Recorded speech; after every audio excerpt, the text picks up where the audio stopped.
Bonjour, je suis Pierre Stambaud, je suis un des deux coprésidents de l'Union juive française pour la paix.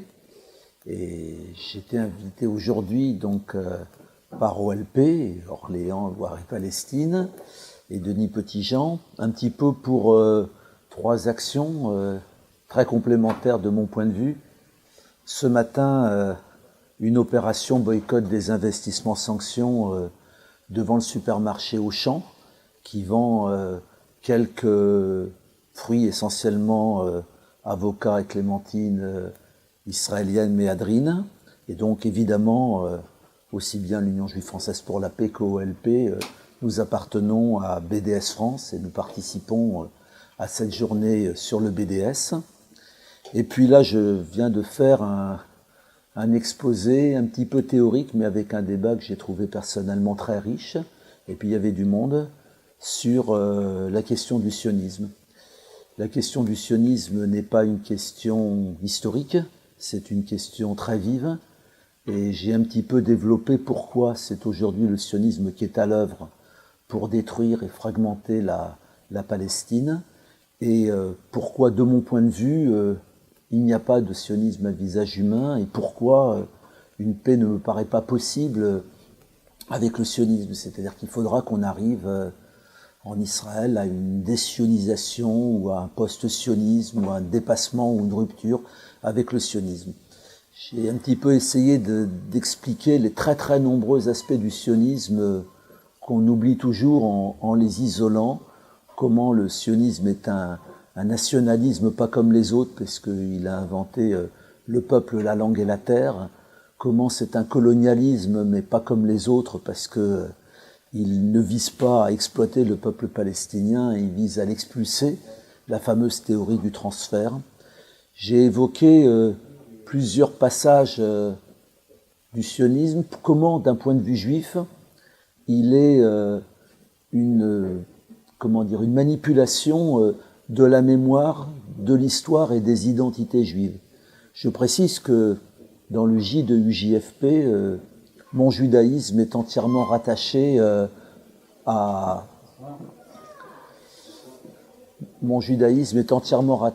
au génocide nazi, puisque mes parents étaient résistants, déportés en ce qui concerne mon père, avec une famille exterminée, et comment quelque part le sionisme a réécrit toute une histoire pour les juifs. J'ai développé l'idée qu'il n'y a eu ni exil des juifs, ni retour, et que quelque part le fait que le sionisme se réclame de l'antisémitisme et de la persécution historique des juifs est une escroquerie. J'ai un peu expliqué que sionisme et antisémitisme se nourrissent l'un de l'autre et que le sionisme ne combat pas l'antisémitisme, il en a besoin en permanence pour pouvoir justifier sa fuite en avant criminelle contre les Palestiniens et suicidaire pour les Juifs et pour les Israéliens. J'ai abordé des tas de sujets, un petit peu sionisme et racisme, sionisme et fascisme, sionisme et État juif, sionisme et Occident, sionisme et socialisme, sionisme et religion. Donc je ne referai pas l'exposé de cet après-midi. Il me semble que toutes ces questions méritent d'être creusées. On sait que quand on tient les propos que je tiens, si on est non-juif, on est traité instantanément d'antisémite. Si on est juif, on est traité d'ayant la haine de soi, de juif traître. Et nous ne sommes condamnés, en ce qui nous concerne, nous, à l'UJFP, ni à être des traîtres, ni à être des complices. Et j'en viens justement à ce que je vais dire ce soir. Je vais présenter mon livre, donc qui est cette espèce de gros pavé que vous pouvez utiliser pour caler les étagères, 1 kilo de textes que j'ai un petit peu compilés. Donc pourquoi ce titre du refus d'être complice à l'engagement? J'ai un peu commencé par mon trajet personnel, les origines de mes parents arrivés d'un pays qui n'existe plus, mais surtout j'ai insisté sur le fait que dans mon adolescence j'ai été sioniste, et j'explique un petit peu dans quelles conditions et comment j'ai rompu. C'est une rupture largement liée à l'après-mai 68, et aussi à tous les crimes que l'État israélien a pu commettre à la fin des années 60, mais la rupture a été pour moi assez longue. Mon premier texte antisioniste date de 1982.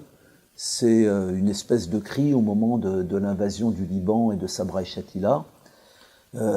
J'ai milité dans des tas de choses avant d'adhérer à l'UJFP. Je suis de communiste libertaire et je milite toujours dans une tendance syndicale révolutionnaire dans la revue de laquelle j'écris des brèves internationales depuis 25 ans.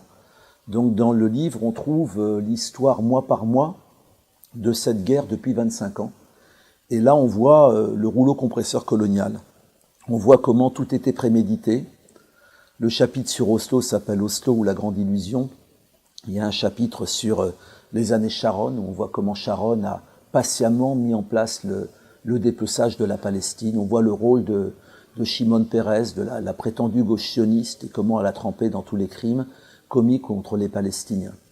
Dans le livre, j'ai essayé d'aborder des thèmes, évidemment le thème du sionisme, et Michel Warschawski, qui a préfacé mon livre, fait sa préface essentiellement sur ce thème. C'est à lui que je dois des tas de concepts que je développe, l'idée que le sionisme est une théorie de la séparation, notamment.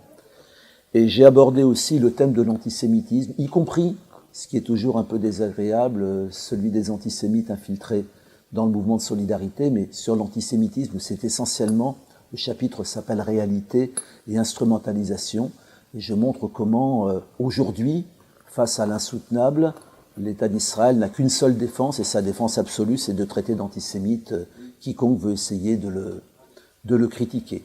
J'aborde aussi la question de la religion, montrant que ce conflit n'est pas un conflit religieux, c'est un conflit colonial, mais sur lequel les religions ont compliqué la situation.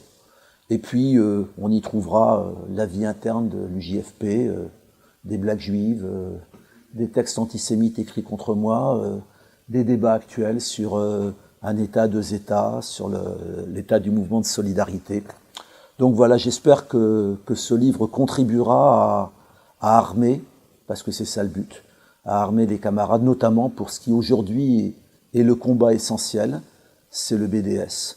C'est le BDS parce que la Palestine est fragmentée, parce que l'occupant l'a découpée en plusieurs zones, en essayant à toute force que ces zones ne convergent pas.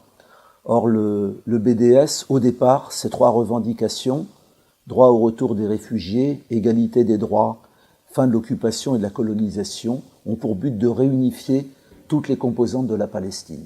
Donc, c'est vraiment le combat aujourd'hui à mener. Et si je le mène en tant que juif, c'est essentiellement pour des raisons d'efficacité, parce que de l'intérieur, on peut montrer pas mal de choses sur le sionisme.